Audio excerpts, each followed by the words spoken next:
Andy Golston, Here. Alexis Halapa, Here. Mary Hansen, Here. Ava Jarzabkowski, Here. Foster Neal, Present. John Sparks. Did everyone get a chance to review the minutes? Were there any corrections or comments on the minutes? Do we have a motion to approve the minutes from last meeting? A motion to approve the minutes as written. All in favor of approving last week's minutes, say aye. Aye. Aye. All opposed? Unanimous. Public comments not related to the agenda. Communications, doesn't look like we have any. General business, fish recycle sculpture. So we have a couple of guests in our audience that I'm gonna allow them to have the opportunity to speak to you directly regarding a fish sculpture that you see a preliminary design that's in progress as we speak at the moment with collaboration with the Ferris State University Welding Students Program. They just informed me that they received the materials, and so this is a great project whenever we can work with the students at Ferris, and it's gonna be funded by the GFWC ladies. May or may not recall, but back in September of 2024, we talked about this preliminary design. And the idea was to take the sculpture, once completed, and put it in place in Hemlock Park, primarily in the area closer to the Big Rapids Middle School, somewhere in between tentatively the band shell and pickleball courts. So that way it can be actively used by students with the intention that it would be showcased to encourage recycling, you know, with the river right there and things of that nature. So exciting news, and it's a great project, and I'm gonna leave it to these two lovely ladies to answer any questions that you may have, or hopefully they'll introduce themselves. I'm not sure if they are familiar with you. I mean, I am. I'm Linda Telfer. I'm the first vice president of GFWC Big Rapids. And I'm Sue Johnson, and I am the president of GFWC Big Rapids. Awesome. Thank you. We came about with this project when a member saw a picture on an ocean beach, and it was like filled with recycled bottles. And our members use Hemlock Park a lot, and are always picking up somebody else's bottles and disposing of them. We thought maybe this might help. Kids would find it fun to throw it in the fish and feed the fish, sort of say. So I approached the welding department at Ferris and said, you know, I have this picture. It does not have to be like this fish. And the students came up with the fish that you have in your packet, which I think is so appropriate for that area. I mean, it looks like a fish that would be in the river there. That was a great sculpture. I loved it when I saw it. Oh, that's really cool. Well, we always, you know, we look at what we can give back to the community. And, you know, we've done a bench, we bought one of the benches down there, and we've done things for the library, and we have the little libraries that we take care of. Anything, you know, that we can do to help enhance the community. And Hemlock Park is such a great part of our community, and members have, I mean, I was on the Riverwalk Committee way back when. You know, we maintain the entrance to Riverwalk and the post office gardens, and we're always trying to do things that are gonna be better for our community and enhance it. And we're always also thinking about the environment, you know, and like she said, you walk down there and, you know, they don't throw away the pop cans because they can get money back for them, but the plastic bottles and that. And so if we can encourage people to feed the fish, and I just want to keep that theme, feed the fish, versus throwing them in the trash can, then they can be recycled. It'll enhance the beauty of the park, and at the same time, it is a great sculpture indicative of our area along the river, and I think it'll make a great addition to the park. So you're thinking about this going between the band shell and the pickleball courts?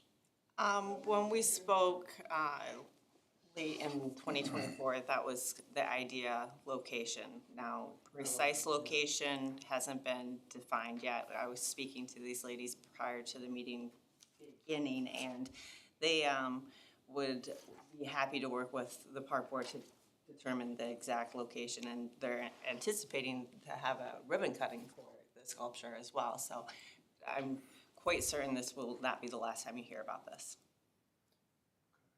Very exciting. There's a hatch in the bottom of like the belly of the fish that opens. And do we have a plan for who picks up the recycling? It would be DPW staff, the park staff, yes. We'll gladly take volunteers as well. You're not gonna have a monopoly on that valuable recycling. That's so generous. Well, I think this is awesome, and just a communications person in me, I mean, it's just a great story too. So hopefully that's something that'll be pursued. So that's my comment. And the question is just, will there be signage, kind of explaining the purpose of it and what to and maybe what not to do? I think we could, get together, maybe Heather with you and put the appropriate, signage up. We plan to have a plaque on there recognizing the collaboration of the Ferris State welding students, GFWC, and the city of Big Rapids, because it's a joint project. I mean, we came up with the idea, we're gonna fund the fish, they're gonna do the work, and you're going to help us along the way with, emptying it and the pad and that. So I think it's a joint project that will do well for all of us. It's awesome. I just need your okay. We did that in September of 2024. I so know. We're good to go. But yes, everything will be brought back to you so that you get a friendly reminder, and when the commencement or ribbon cutting will take place, absolutely be encouraged to attend. Have you thought about naming the fish? Naming it? Have you thought about it? Yeah. I wonder if like middle school students would like to name it. We were just talking about that there, and I can't remember what her name was, but one of the ladies that retired that had worked in the school system, evidently in the office, was saying that one of the science classes, I think, one of the teachers in one of the classes works with their students with science type things and environment, and that might be a good idea that we could, develop a contest to name the fish. Yeah, or have them vote, or just in any way that like makes them feel like they're even more part of the. That's a great idea. And if like the sign says like, yeah, this is Freddie the fish, or Fiona the fish, or whatever. I don't know. It could just give it some extra character. It's such a great project. Thank you, ladies. Okay, thank you. We have other meetings to attend to, so. Okay. Well, thank you so much for stopping in. Just need to walk across the street. Thanks a lot. Appreciate your time. We appreciate your time. That was fantastic. Master plan fundraising and naming policy. Yeah, so I apologize, I was not in attendance for the meeting last month when you had the opportunity to hear from the community development side and their intentions of moving forward with fundraising and naming rights and what have you. And there was some discussion about the policy, which still is in the works. It needs some fine tuning. So that's being done internally at a staff level, along with the treasurer's department and the city manager. And so when things are a little bit more solidified and clarified as well, with the comments that were brought forward at last month's meeting, that will be implemented and then re-evaluated again.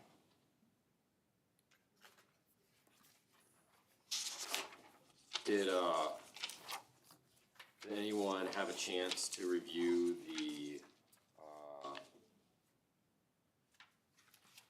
I'm trying to see if it's in the packet, there's like, we have so much the fundraising policy stuff that got forwarded to our emails. Yeah, from the different municipalities or whatever. Do we wanna have any discussion about that material? I mean, if you have further comments, you're welcome to send them to me via email and I can share those with the city manager. But it sounds like you guys had a pretty good discussion last month and gave some good tips on how to move forward with seeing how this policy could be, you know, implemented and a part of further projects. Thankfully, at this point, we've been able to accomplish a very large community project with a lot of very well-intended individuals spearheaded by John Coles for the Hemlock Park Committee.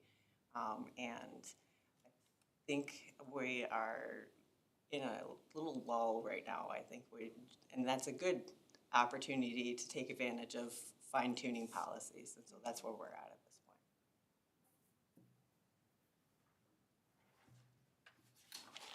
point.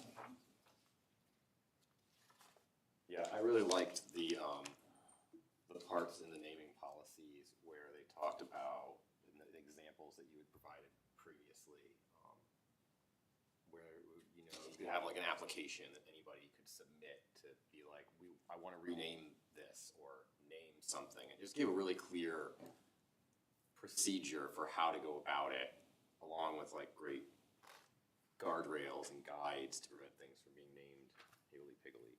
So, thanks for that. Any other discussion?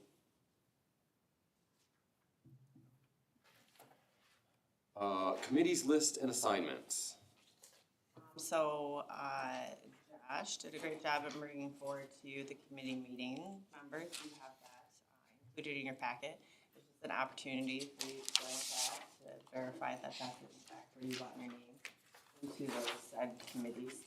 It was the extra attachments that you had grabbed this right before the meeting had been pointing out the policy committee, the budget committee, the program committee, planning committee.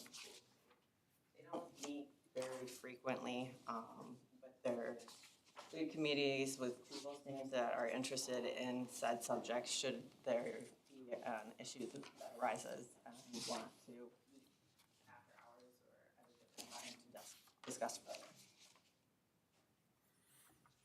Because I remember everything Josh said when he was saying, okay, about this one and this one, so glad the description was in there too. I think he was talking fast like a used car salesman. Yeah, you need to be on this one. Any other discussion? Disc golf. About this. That was impressive. All the Yeah, I'm like, can I find the, so. Should be at the end of the packet. Yeah.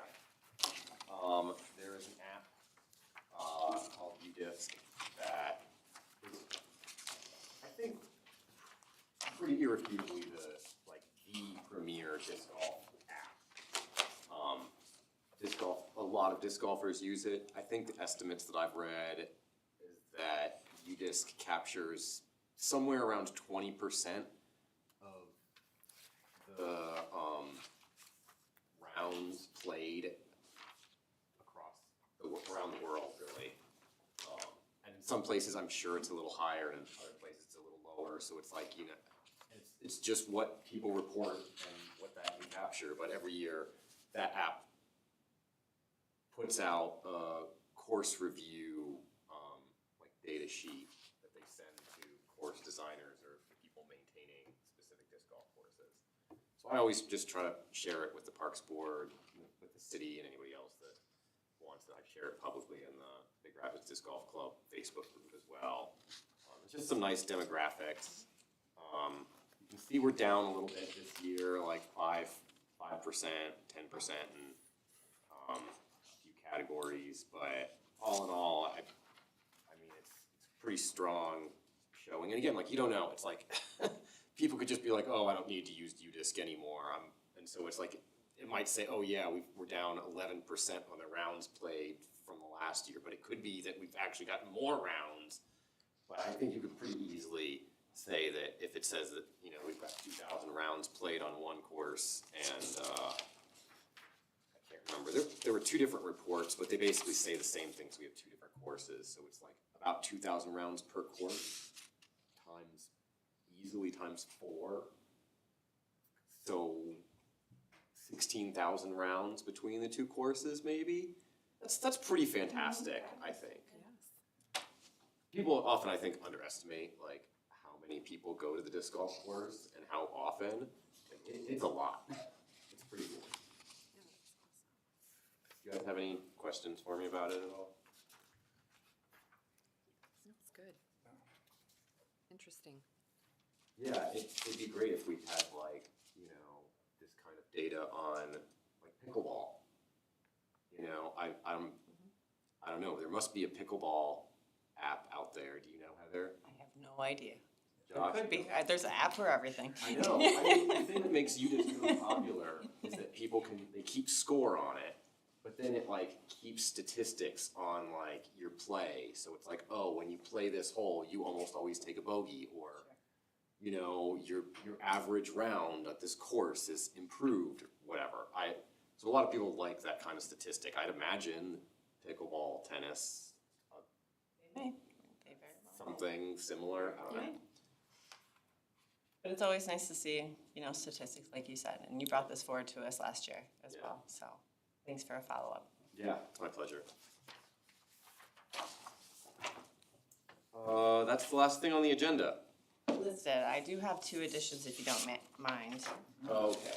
Again, in the extra pieces of paper that you received prior to the meeting, one I'm going to bring to your attention is the colored sheet, and that is a historical sign that was created last year in conjunction with Roger Schneid and Marlies Manning designing this sign. It has since been also reviewed by Pat Klorecki. These are all people that were very integral in the playscape, building, design, etc.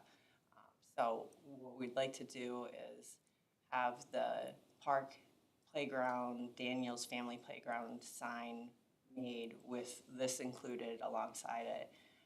Reached out to the person that designed the signs for all the other park amenities in Hemlock Park to keep it in a similar design fashion. I'm waiting on a quote for the customized sign, and with your permission, I'd like to move forward with this and have it implemented and hopefully fabricated and installed by the time that the spring season arrives. I think that's a really great idea. I even like that you're sticking with getting a quote from the same original sign maker. That's a great idea. Yeah, there was a lot of love put into that original. So it'd be nice to recognize it.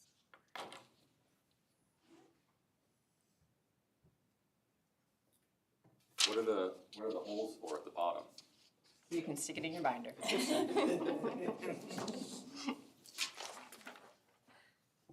So I'll move forward with that if I don't hear any objections. It sounds like Do you everybody's. want a motion comfortable with that. from us?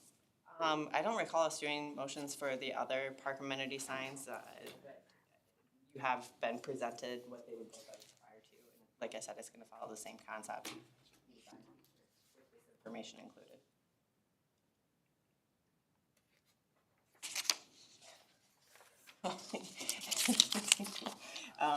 The final addition. Yeah, I thought, I saw you're struggling. I wanted to see if your binder was different. No, than it's my the same binder. You'll get it. good, I don't feel so stupid now. It's all right. I have one in the binder. Other discussion on that? No? We're good? You want The to talk? last one that I wanted to give to your attention, nothing to act on or have to further discussion, but something to put into your forefront for our next meeting. What we've done in the past is had opportunity for everybody to just kind of get a brief reminder as to what the Citizen Recognition Award program looks like, if you have the background on what an individual or a group would qualify for said recognition. We typically then have discussion and a nomination for recommendation to have that person or group be given that citizen recognition at the meeting at the commission meeting. And that coincides with the Tree City proclamation that occurs every April. All goes together for our eligibility to be a Tree City USA, which we've been able to accomplish now for 41, 42 years, something along those lines. Maybe longer. But you have in front of you and available for you to take back with you the list of all of those that received the recognition dating back from 1983 to last year. And last year, as a reminder, was John Coles and the Hemlock Park Committee. I had an opportunity to talk to the city manager and just brainstorming one individual that would be kind of recommended for possible consideration would be John Steffen. He is a volunteer with Muskegon River Watershed. Not sure if you remember, but there was a lot of work that the Muskegon River Watershed did at Clay Cliffs over the course of the last 2 years. Last year was the last year that they had the last of the grant funding that they had to implement for the stabilization of the bank there. And he was a volunteer that worked boots on the ground, putting seedlings in on the cliffside, and just dedicated to making sure that there was some sustainability and native species implementation through the grant program. So a lot of hard work on that individual's end, and some of you may know him, some of you may not, but just thought it'd be helpful to hear that. Josh worked with another individual, and he can tell you that individual and how she implemented the program. Yeah, Beth Hay. She reached out a couple of years back and wanted to start a kind of a competitive swim camp. And so we worked together to figure out how we could implement that. And she and her family, actually, they ran that for us this last year at the pool during the last week of the season, or second to last week of the season. It was a big success. A lot of people were saying that they really would love to see it happen again, and she's already reached out this year wanting to organize it again and determine whether we can maybe do even 2 weeks or stick with the one. They had 30 kids in that program, and it would not shock me if we get 30 plus this year, especially if we expand it and do 2 weeks of it. So the other thought that crossed my mind, was it her husband that started the Big Dam Bike Ride? Certain. Then I won't speak out of turn on that, but I do believe that he did. Anyway, but Beth would be a great option as well for this. Can you remind me of the two ladies that were here earlier? They were from, what's the name of their group? The GFWC, General Federation of Women's Seems Association. like they've done a lot. in Oh the yes, very community much so. They've As well, I didn't see them on the list already. I saw there, and I just didn't see it I'm not sure if online sometimes.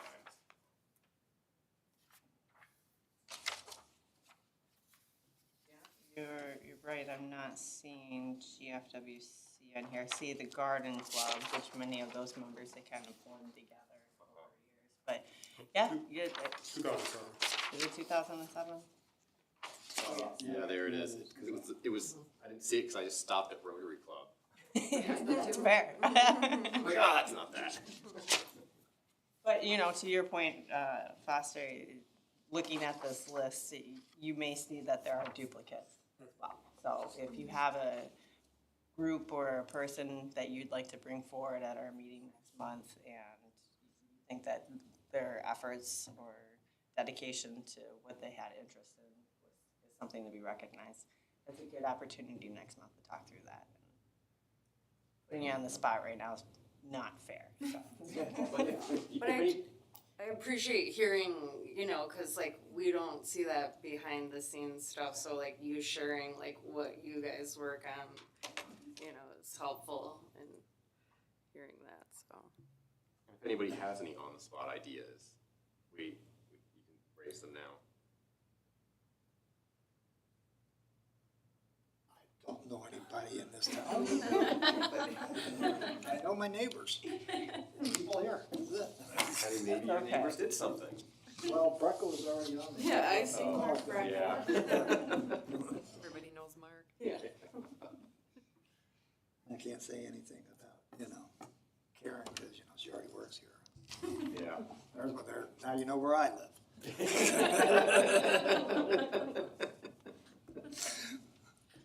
Well, can you give us just your social security number too while you're at? Yeah, and I'll give you my banking information here. Just your routing number and account number Sure, no and your problem. PIN. Okay, I think that's it. And anybody else? Staff reports, None, committee reports and business? none. Oh, I see. Yep. Thank you. He's getting all that stuff right now. That whole Yeah. bunch of stuff, so thank you very much. Was he out there? You saw him? No, I think it was like about 3 days later when I walked, 2 or 3 days later, it was already at least patched, so nobody. Unscheduled business.